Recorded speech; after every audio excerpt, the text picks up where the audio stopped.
Georgia Governor Brian Kemp has been under pressure from the left, including Hollywood celebrities and feminists, because he promised to sign a bill protecting human babies when a heartbeat is detected. The audacity.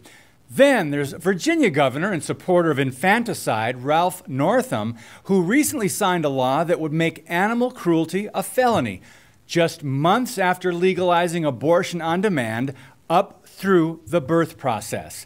And we're only getting started.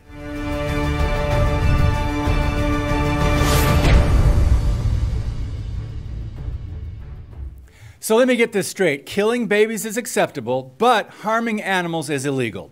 This is the moral disconnect with conscience that Democrats such as Northam seem to have. Now, I don't know anyone who supports animal cruelty, but here's a far-left governor who seems to be out of touch with the people he represents.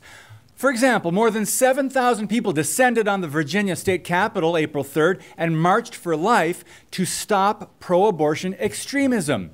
Do you think he'll get the message? Don't hold your breath. Well, a few states away, Georgia Governor Republican Brian Kemp promised those who elected him that he would sign what is known as the heartbeat bill this week. Life begins at conception, and a heartbeat is detected at around 6 weeks. The Fetal Heartbeat Bill, HB 481, sent to the governor's desk Friday, would reduce abortions when a heartbeat is detected and give the state one of the most restrictive laws of its kind in the nation. But wait, Hollywood doesn't approve.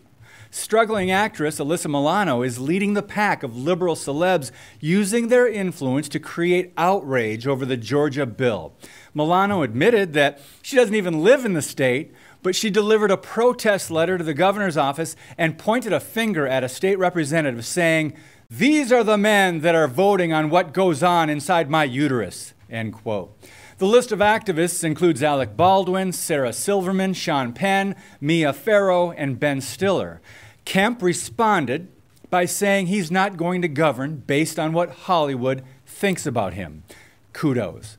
Meanwhile, pro-life actress Ashley Bratcher, who stars in the new film Unplanned, has been defending Georgia for trying to protect the unborn.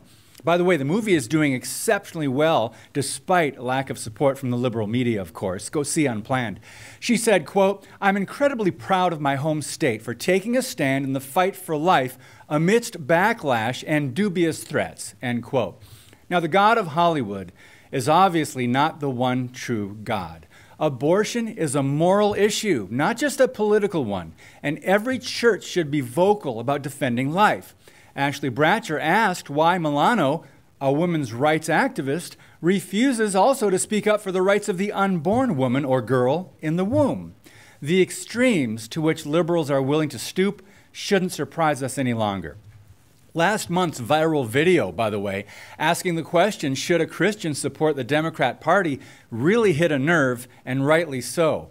Every single Democrat who voted against a recent bill that would allow care to babies born alive in botched abortions, every single one of them received money from Planned Parenthood. Once again, the radicals are ignoring the will of the people. And according to a recent Marist poll, 71% of Americans strongly oppose abortion after 20 weeks. Moreover, during the past decade or so, more pro-life legislators have been elected on the state level who are working to limit abortion procedures and laws. Though there's much work to be done in the fight for life, the results are encouraging. Some 27 states have enacted waiting periods. Another 18 mandate some kind of pre-abortion counseling.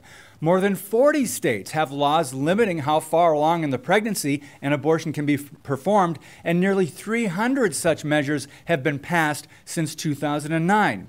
At least 11 states are now considering heartbeat bills, like Mississippi, Kentucky, and Georgia.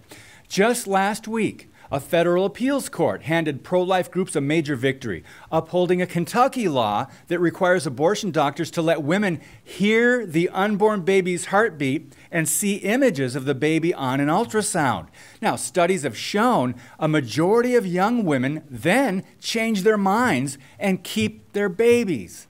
Also, Ohio joined a growing group of states that have moved to cut Planned Parenthood funding after a court ruling upheld a law blocking our tax dollars to the abortion corporation. So keep encouraging pro-life representatives and let's vote more of them into office. Protect the most vulnerable, lives formed in the image of God, and promote the value of every single life. Let's work to make abortion unthinkable as well as illegal. I'm David Fiorazo. God bless you and keep speaking the truth about things that matter.